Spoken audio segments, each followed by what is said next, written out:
Hi everybody, Rob Chassner here, and what I'm going to do is I'm going to do a series of brief videos on some of the things that go on in the Passover, and this one will be on the topic of the Bedikat Chametz, which is the removal of the leaven in the house in preparation for the Passover.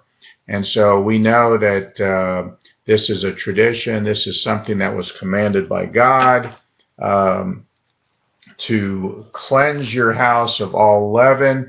Now we know that leaven is in many parts of the Bible is a representation of sin. But in fact, I have a dear friend in one of my men's Bible study classes who pointed out to me that leaven or yeast is not exclusively used for representing sin. Sometimes it represents something good. So rather than make a blanket statement, it's a permutation of whatever it is in the context. So in this case, though, the Bedikat Chametz, or the removal of the leaven representing sin, and that's why we are to cleanse our house of all leaven prior to the Passover. And so that's done. It's been done for the last couple thousand years, and it's done every year. And essentially, it's the mom's job to do that, to get rid of the leaven, but it's the father's job to actually certify that the house has been cleansed of leaven. And therefore, what the mom typically does is she'll leave a few crumbs of leaven somewhere, maybe by the toaster, so that when the father comes in like a private investigator and looks around the house and makes sure all the leaven is gone.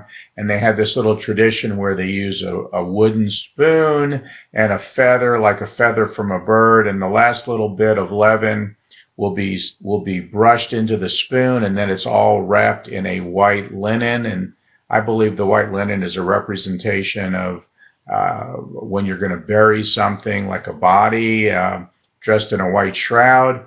So it's all wrapped up, and then in biblical times, all of the families would take this last bit of leaven and they would have a communal bonfire to burn or to destroy or get rid of all of the leftover leaven that was removed from the house in preparation of the Passover. An interesting little anecdote from the New Testament, some famous verses having to do with Jesus turning or overturning the coin changers in the synagogue. He went in and he called them what did he call them? Thieves and robbers. They were doing their business in the synagogue. And so what Jesus did was he went in there and he overturned them and got rid of them, removed them from the synagogue. And essentially what he was doing was the Bedikat Chametz. He was removing the sin or the leaven out of his father's house. So that's a very interesting little story from scriptures. And so although it's the mom's job to remove the leaven, it's the dad's job to certify that the house is in fact cleansed or rid of all of the chametz, all of the leaven. In 1 Corinthians chapter 5, verses 5 and 6, there's a couple of verses. Your boasting is not good. This is the Apostle Paul speaking.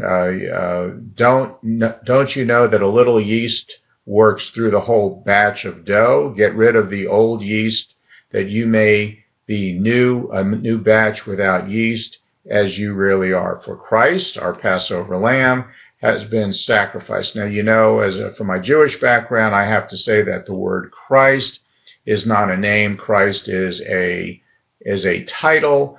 It's a Greek title. It means the same thing in Hebrew as Mashiach, which means the Messiah, or the one who saves.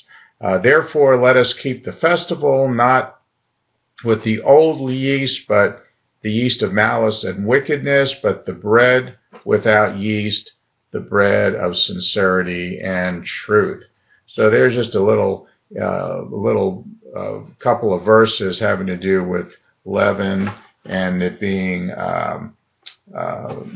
a representation of sin. So that's the information. A quick overview of what Bedikat Chametz is getting rid of or removing the yeast or the leaven from your house in preparation for the Passover. Hope that this was informative and helpful to you, and thank you for watching.